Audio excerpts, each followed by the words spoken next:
O Senhor esteja convosco. Ele está no meio de nós. Proclamação do Evangelho de Jesus Cristo segundo Mateus. Glória a vós, Senhor. Naquele tempo, Jesus voltou ao templo. Enquanto ensinava, os sumos sacerdotes, os anciãos do povo, aproximaram-se dele e perguntaram: com que autoridade fazes estas coisas? Quem te deu tal autoridade? Jesus respondeu-lhes: também eu vos farei uma pergunta. Se vós me responderdes, também eu vos direi com que autoridade faço estas coisas. De onde vinha o batismo de João? Do céu ou dos homens? Eles refletiam entre si. Se dissermos do céu, ele nos dirá: por que não acreditastes nele? Se dissermos dos homens, temos medo do povo, pois todos têm João Batista na conta de profeta. Eles então responderam a Jesus: não sabemos. Ao que Jesus também respondeu: eu também não vos direi com que autoridade faço estas coisas. Palavra da salvação. Glória a vós, Senhor. Caríssimos, caríssimas, nesta segunda-feira, dia 16 de dezembro, nos encontramos, vocês aí em suas casas, escritórios, carros, nas várias atividades, numa pausa para refletir a palavra conosco aqui do Santuário Basílica Nossa Senhora da Piedade, e nós aqui, que estamos nesse dia mais nublado, entretanto, com a temperatura bem agradável. Nos encontramos e nos debruçamos sobre a palavra de nosso Deus. Escutamos na leitura tirada do livro dos Números algo que parece um pouco desconexo e não dá para entender muito bem simplesmente se lermos a perícope, o texto, o recorte que está separado para nós hoje, que é do capítulo 24, versículos 2 a 7, e depois do 15 ao 17a. Como assim Balaão levantou os olhos e viu Israel acampado por tribos? Permita-me trazer algumas coisas. Balaão significa devorador.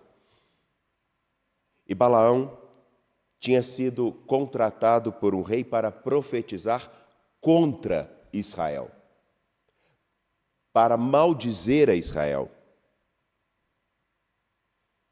Entretanto, Balaão, filho de Beor, ao emitir o seu oráculo, não consegue profetizar o mal de Israel, o mal do povo de Deus. Ele só consegue falar de uma visão onde o povo tem abundância, vida e esplendor. Vejam, oráculo do homem que tem os olhos abertos. Oráculo daquele que ouve as palavras de Deus, que vê o que o poderoso lhe faz ver, que cai com seus olhos, que cai e seus olhos se abrem. Como são belas as suas tendas, ó Jacó, e as tuas moradas, ó Israel. Ora, ele vê o povo organizado e o povo estabelecido em boas casas. Um povo que era errante, perdido e escravo. Ele também vê outra coisa. As tuas tendas se estendem como vales, como jardins ao longo de um rio, como aloés que o Senhor plantou, como cedros junto das águas. Não é somente um grupo de pessoas, ou as pessoas não estão simplesmente aglutinadas em tendas, mas eles têm esplendor, felicidade. Eles têm abundância de água, como diz o versículo 7. A semente ricamente regada floresce. Ora, aquele que tinha sido chamado para profetizar a ruína de Israel não consegue falar outra coisa senão o bem do próprio povo de Deus.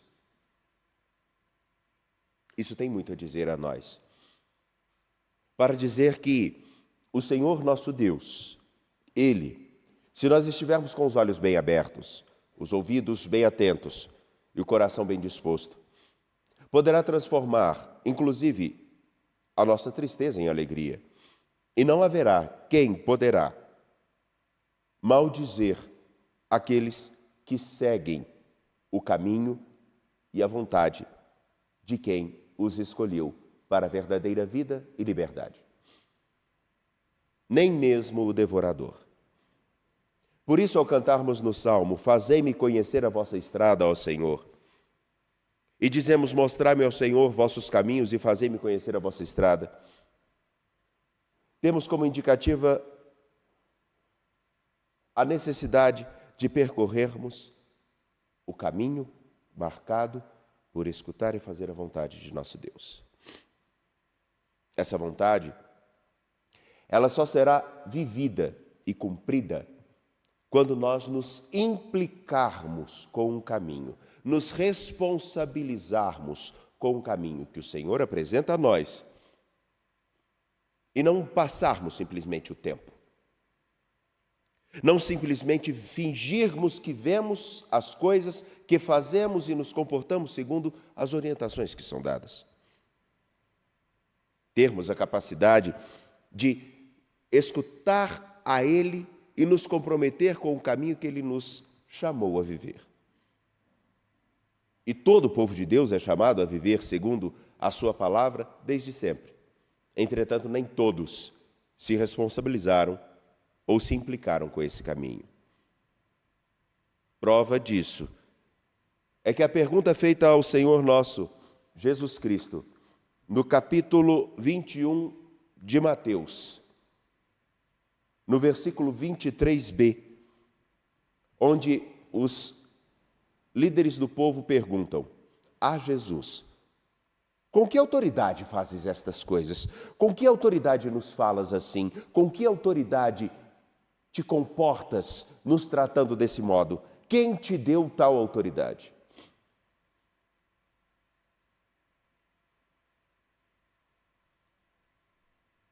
Eles querem saber, é claro, mas eles querem saber para quê? Pode-se perguntar uma coisa a alguém somente por curiosidade, por cisânia. Pode-se procurar saber alguma coisa, não por um compromisso real. Sabemos disso e vemos. Conhecemos aquelas pessoas que gostam de dar notícia da vida dos outros. Parece até que não tem vida. Eu gostava muito de uma imagem quando saía da nossa casa de filosofia, estudando no seminário, saía da casa de filosofia, íamos para a Pontifícia Universidade Católica, no campus Coração Eucarístico, andávamos cerca de 20, 25 minutos, graças a Deus, e tinha uma casa na qual nós passávamos e tinha aquela boneca que era chamada, acho que ela é chamada de namoradeira, que ela fica na janela assim, parecendo uma pessoa que está observando tudo. Igual aquelas fofoqueiras antigas que nós tínhamos em nossas cidades, que davam fé de tudo.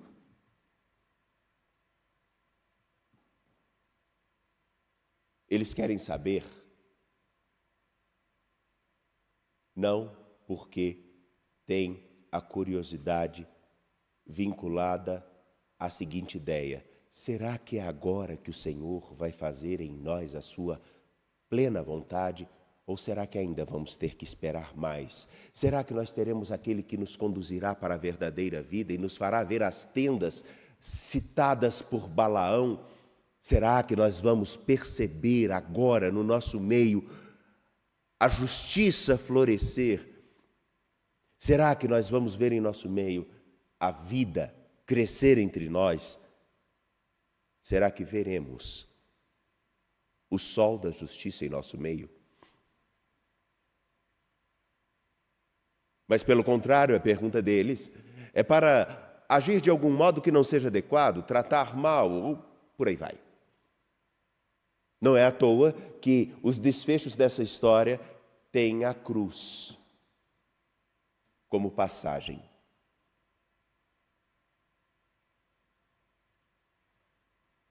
Jesus, ao perguntar, eu vou até lhes responder com que autoridade faço, porque talvez, inclusive, poderia responder aos anseios mais profundos daqueles homens. Eu vou lhes responder, se vocês me disserem,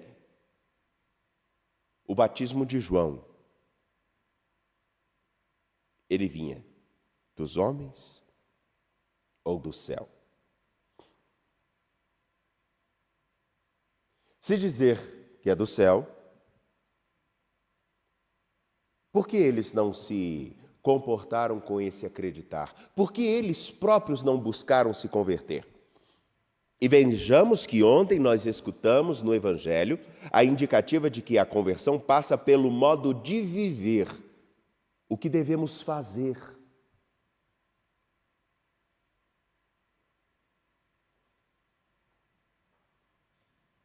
Mas eles não podem admitir isso. E o porquê? Eles não acreditam. E também não podem dizer que seja vindo dos homens, porque comprariam uma briga com o povo. Aí está um detalhe, e que é o ponto crucial. Eles não se responsabilizam pelo que falam, pelo que acreditam e pelo que precisam fazer. São um exemplo daqueles que até dizem de Deus, até dizem de um bem, até dizem de um caminho, mas não querem percorrê-lo. São os que falam que outros devem viver muitas coisas, mas não estão de forma nenhuma dispostos a caminhar. E não precisamos fazer aquela frase bem antiga que imediatamente alguém deve ter pensado: esses são os fariseus que não entram e não deixam os outros entrarem. Não, essas pessoas podem ser como eu e você. Em algumas circunstâncias podemos ser nós, que não nos implicamos em nada, achamos interessante aquilo que a palavra de Deus e a fé cristã nos chama a conviver e a viver. Entretanto, não nos responsabilizamos por fazer com que isso aconteça. Não são os outros ou alguém que está no passado, é algo que está perto, muito perto de nós.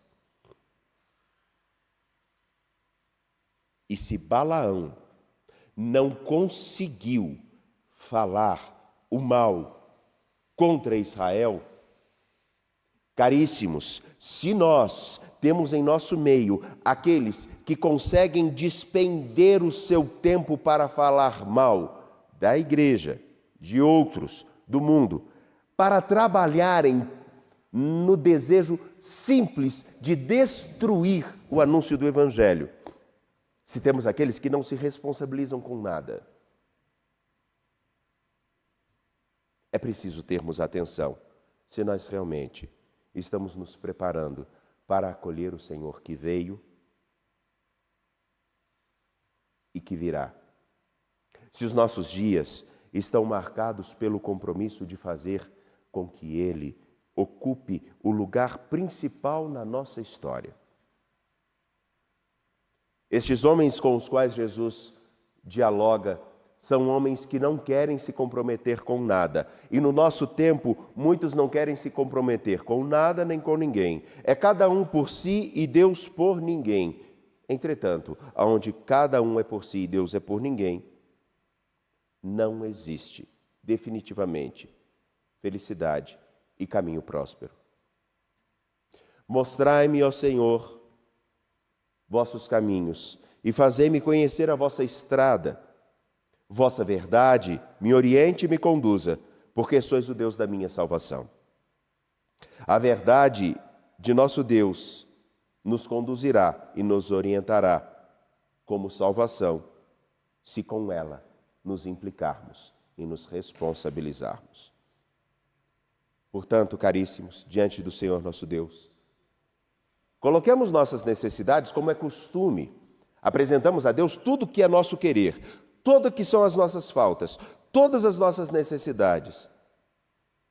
E exigimos, inclusive, até que Ele nos atenda. Mas será que nós estamos com uma oração simples? E que seria a base, e que deve ser a base para pedirmos qualquer outra coisa. Que é, Senhor, que eu permaneça contigo, como o Senhor insiste em permanecer comigo. Porque se eu confio para pedir, que eu tenha a confiança de com Ele caminhar. De pé, diante do Senhor e nosso Deus, apresentemos nossas preces.